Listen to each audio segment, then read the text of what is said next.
Bueno, de vuelta nos vemos para seguir con la segunda parte de la unidad 2. Nos quedan nada más que tres temas de esta unidad. Uno es el tema de derecho subjetivo, que ya lo vimos en la unidad 1, retomamos ese concepto y ampliamos un poquito más al respecto. Otro es el concepto de competencia. Y por último, el tema de las fuentes del derecho. Así que esos son los tres temas que nos faltarían para cerrar los temas de la unidad 2. De esta manera, con estos dos nuevos videos y el material de lectura que va a estar disponible en el campus virtual y que voy a mandar a partir del 27 de abril por WhatsApp, también para que lo tengan, van a tener la unidad 2 para poder avanzar con nuestro curso virtual de Introducción al Derecho. Bueno, en primer lugar, nosotros ya habíamos hablado de que una de las facetas del derecho era el derecho subjetivo, como esas potestades o facultades que el ordenamiento jurídico le dan al sujeto, a la persona. Dijimos que uno dice siempre yo tengo derecho a, o tengo la posibilidad, la ley me da este derecho. Bueno, es verdad, porque el derecho subjetivo, el derecho del sujeto, surge del ordenamiento jurídico, surge del derecho objetivo. El derecho objetivo, como conjunto de normas, le confiere al ciudadano una serie de facultades o potestades. Entonces, ¿qué es el derecho subjetivo? Vamos a ampliar un poquito esa definición. Entonces, es una potestad o facultad que el ordenamiento jurídico le confiere a un sujeto para exigir un dar, un hacer o un no hacer de otra persona. Y ahora entonces sí vamos a ver. Entonces, ¿por qué decimos que es una potestad o facultad? Porque es un poder que le da al sujeto. Es un poder de exigir, de exigencia hacia otro sujeto.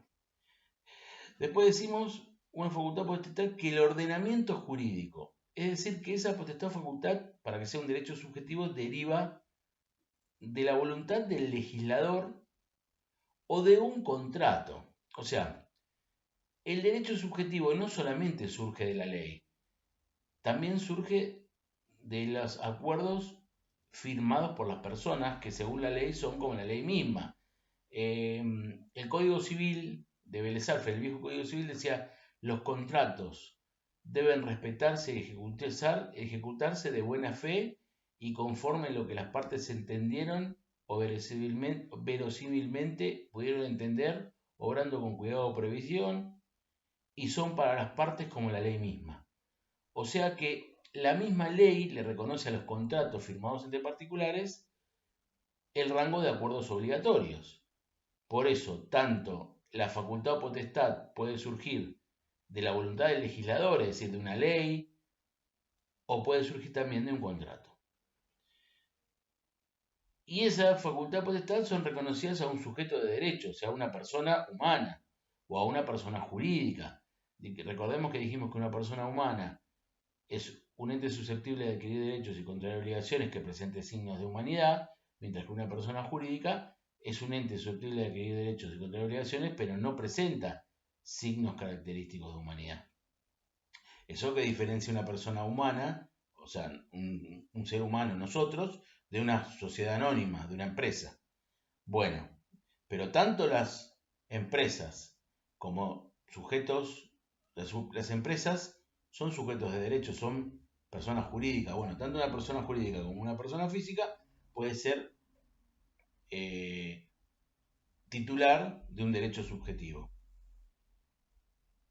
Y le confiere una potestad o facultad de exigirle al otro, o sea, a otro sujeto de derecho, que puede ser el Estado, que puede ser una empresa o que puede ser una persona, un dar, un hacer o un no hacer. O sea que la potestad no siempre implica una acción, también puede implicar una abstención.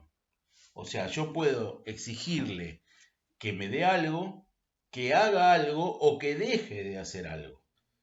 Casi todas las obligaciones en el derecho se clasifican así: obligaciones de dar, obligaciones de hacer y obligaciones de no hacer. Son los tipos de relaciones jurídicas que se pueden dar. Yo contrato a alguien para pintar mi casa, él tiene una obligación de hacer, ¿qué? Pintar mi casa. Y yo tengo una obligación de dar, ¿qué? Pagarle una suma de dinero. Me contrata una empresa para trabajar. Yo tengo una obligación de hacer, trabajar, cumplir el trabajo. Y el empleador que tiene una obligación de pagarme el sueldo. Cuando si yo tengo una persona, digamos que por ejemplo, voy a poner un ejemplo para que se entienda una obligación de no hacer. Le vendo mi fábrica de alfajores Habana a una empresa y paga un montón de plata. Esa empresa que compra la empresa con un montón de plata, yo le vendo la fábrica, le vendo la receta, le vendo las máquinas. ¿Y qué va a hacer? Va a fabricar los alfajores. ¿Ellos qué quieren? Ellos quieren que yo una vez que le vendo la fábrica vaya a ver a otra fábrica en la esquina, le cambie el nombre y empiece a fabricar los mismos alfajores con la misma calidad. Y no, porque ellos van a decir, nosotros te compramos la fábrica, te compramos la marca, te compramos la receta, vos no podés hacer alfajores. Bueno, en el contrato me ponen una cláusula de abstención. Eso, por ejemplo, es una obligación de no hacer. Otra obligación de no hacer es, por ejemplo, una norma que me prohíba determinada cosa, que me imponga un no hacer.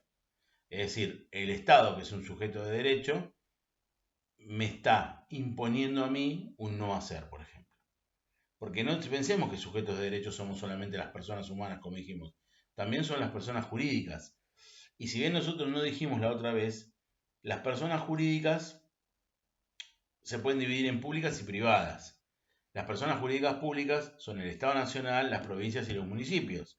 Las personas jurídicas privadas son las asociaciones, sociedades, fundaciones, clubes, etc. Esas son personas jurídicas privadas.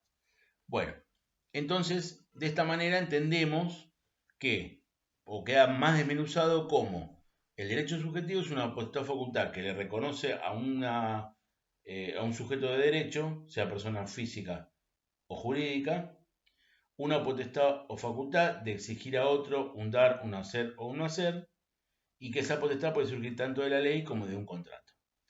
Así que con eso ya sí abordamos por completo el tema de derecho subjetivo. Ahora tenemos que abordar otro tema que es la competencia.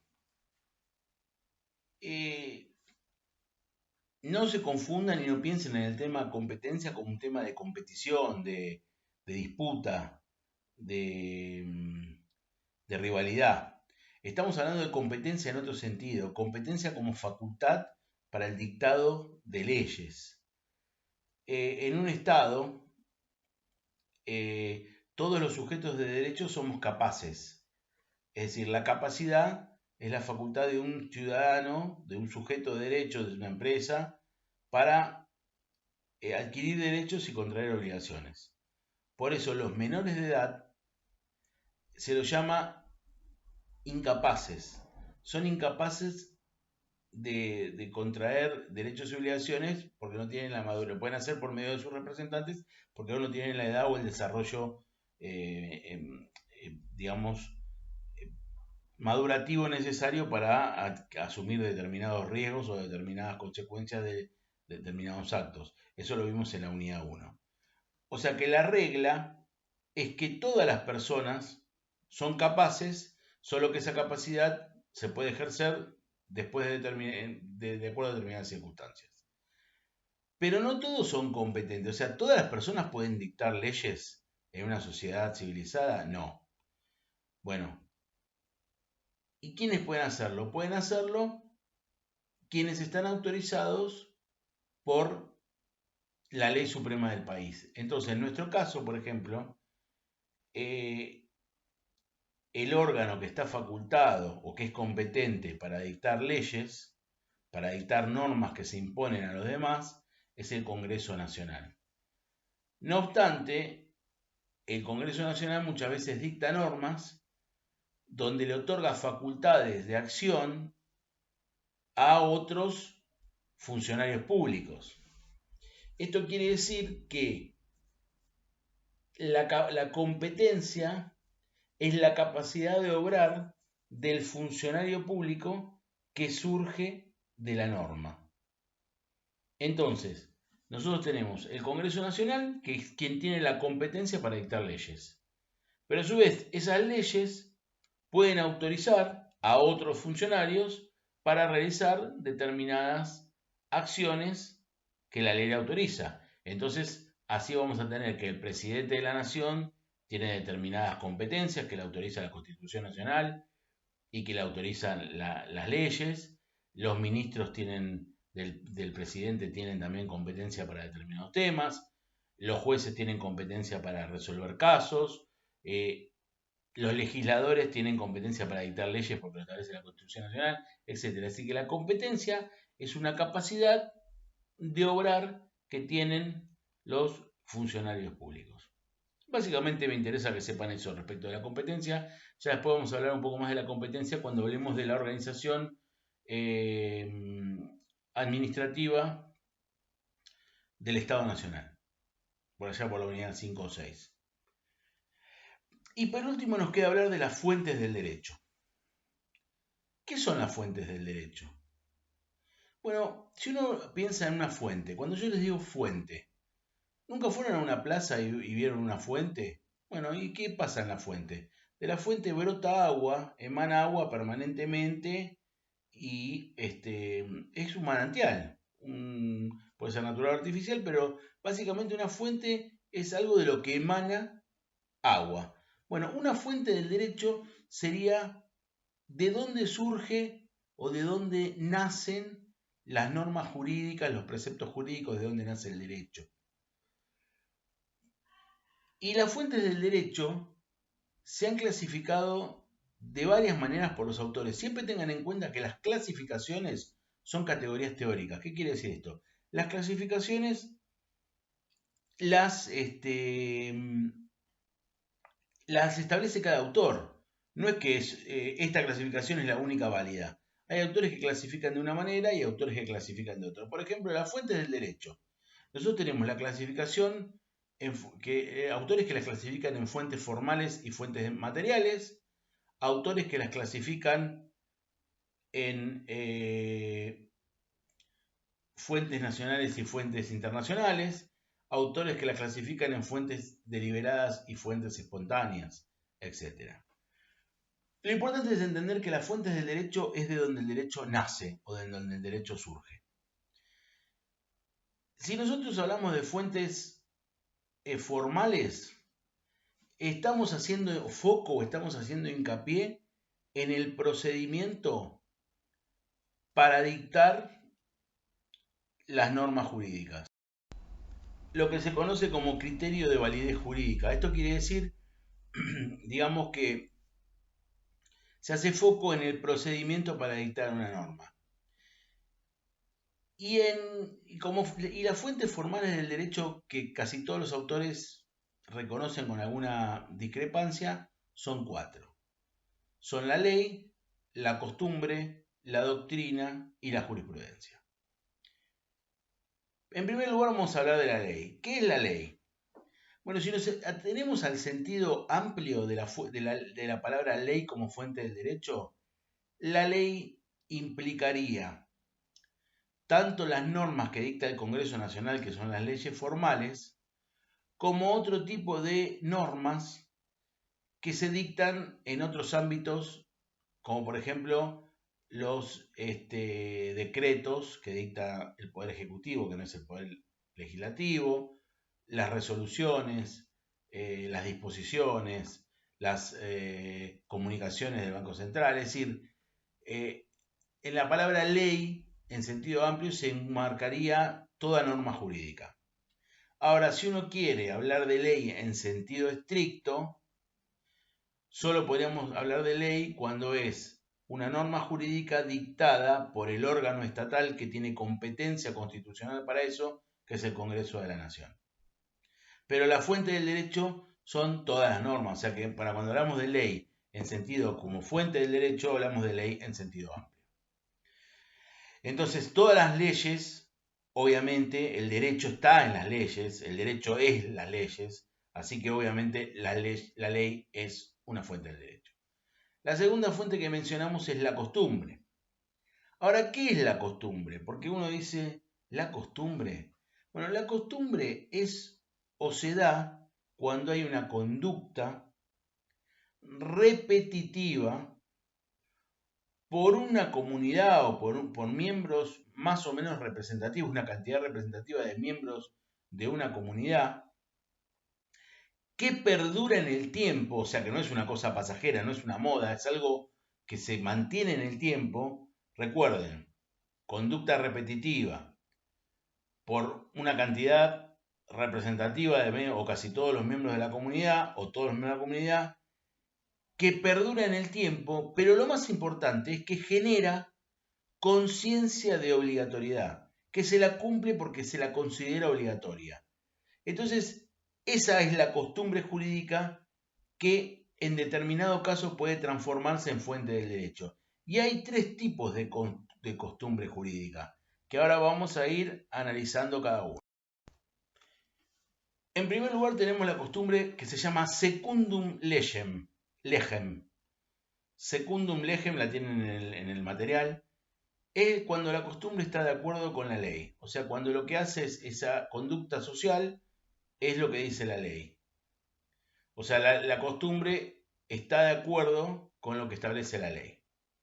Luego tenemos la costumbre praeter legem, que es la costumbre que está o que va más allá de la ley y que permite aplicar la ley a casos no supuestos. Eso es cuando hay un vacío legal, cuando determinada situación no está prevista en la ley. Entonces la costumbre praeter legem hace que esa norma se aplique incluso a esos casos no previstos. Y luego tenemos la costumbre contra legem, que es cuando la costumbre va en contra de lo que dice la norma. O sea que de algún modo la costumbre deroga, lo que se llama derogación por desetudo o por desuso, la norma jurídica. Lo cierto es que en nuestro ordenamiento jurídico, en el ordenamiento jurídico argentino, las únicas fuentes que son las únicas costumbres que son consideradas fuentes del derecho son la costumbre secundum legem y la costumbre praeter legem. Toda vez que la costumbre contra legem va en contra de la norma, no puede ser considerada fuente del derecho. Luego la tercera, ya hablamos de la ley en sentido amplio, ya hablamos de la costumbre. Luego tenemos la doctrina. ¿Que la doctrina qué es? La doctrina es la opinión especializada de los autores jurídicos sobre determinadas materias. O sea, autores renombrados, juristas renombrados, opinan o dan su opinión sobre determinado tema jurídico. Hay quienes discuten, hay quienes discuten la calidad de fuente del derecho de la doctrina, pensando en que en realidad la doctrina no es obligatoria, no es de acatamiento obligatorio. Sin embargo, la influencia y el poder de convencimiento que tiene la doctrina hace que muchas veces los jueces basen sus sentencias en la opinión de los juristas, o que esa opinión de los juristas después sea convertida en ley por el Congreso Nacional. Y por eso no dudamos de que la doctrina también es una fuente del derecho. Y por último, tenemos la jurisprudencia. ¿Qué es la jurisprudencia? Es la resolución de casos judiciales en un mismo sentido que acumulan antecedentes sobre una materia. Es decir, un determinado caso sobre una determinada cuestión se resuelve de una manera. Luego se resuelve de la misma manera, se resuelve, y se van acumulando antecedentes que resuelven una cuestión jurídica en un sentido. Bueno, ese acúmulo de antecedentes genera lo que se llama jurisprudencia. Genera experiencia jurídica al respecto. Entonces, tanto jueces como abogados, cuando quieren argumentar en sus alegatos, utilizan esa referencia a casos resueltos anteriormente para justificar su propio planteo o su propia postura.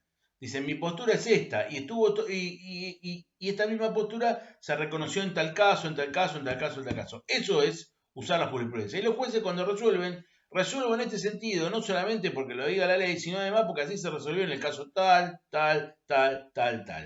Y además también utilizan la doctrina, porque los jueces también dicen, y también como dice tal autor, o los abogados también dicen como dice tal autor. Entonces, tanto la doctrina como la jurisprudencia se retroalimentan y también son fuentes del derecho. Entonces, las fuentes formales del derecho que tiene que ver con el procedimiento formal del dictado de la norma, que es, como dije al principio, un criterio de validez jurídica, surge de la ley, la costumbre, la doctrina y la jurisprudencia. La otra clasificación es las fuentes materiales. Las fuentes materiales en realidad lo que tienden es a justificar el porqué de una elección normativa, justificar por qué se dictó una norma, justificar por qué determinado contenido de la norma. Y eso tiene que ver con los principios sociales, con los valores, con la cultura de un pueblo, con la idiosincrasia, con la historia, etc. Con el valor justicia, con la igualdad. Y entonces, así como en el otro teníamos un criterio de validez jurídico, acá tenemos un criterio de validez moral o político. Se justifica el porqué de una norma, el contenido. Mientras que en el otro caso es justificar el procedimiento, lo dictó porque la ley porque la dictó el Congreso, la doctrina porque viene de los juristas renombrados, la costumbre porque se mantiene en el tiempo y tiene conciencia obligatoriedad, y la jurisprudencia porque vienen resolviendo en ese sentido muchos jueces. En el caso de las fuentes materiales tienden a justificar el contenido de la norma o la elección normativa. O sea que hacen una justificación moral o una justificación política. Esto es la distinción entre fuentes morales y fuentes materiales.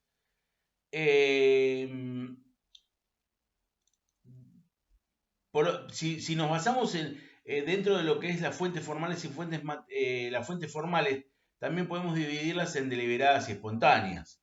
Se los cuento, no es tan importante, pero por lo menos para que lo sepan, las fuentes formales deliberadas son las que hay intención de crear y son la ley, la doctrina y la jurisprudencia. Es decir, los legisladores tienen la intención de dictar una ley, los jueces dictan la sentencia y saben que la están dictando, los doctrinarios escriben su opinión, hacen su artículo o su libro.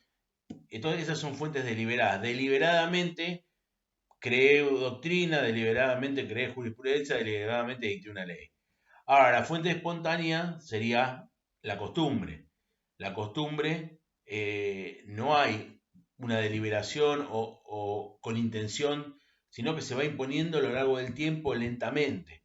Entonces es una fuente deliberada. Así que las fuentes formales son 4, pero a su vez si las dividimos en deliberadas y espontáneas, hay 3 que son deliberadas, que son la ley, la jurisprudencia y la doctrina, y una que es espontánea, que es la costumbre. Las fuentes materiales no, son la justificación moral o política de la norma, del contenido normativo, de la elección normativa, y se basan en la equidad, la justicia, la verdad, los valores sociales, culturales, históricos, políticos, etc. Y por último, la clasificación en fuentes nacionales e internacionales. Las fuentes nacionales son las que tienen o agotan su origen y aplicación en el derecho interno, es decir, la ley nacional.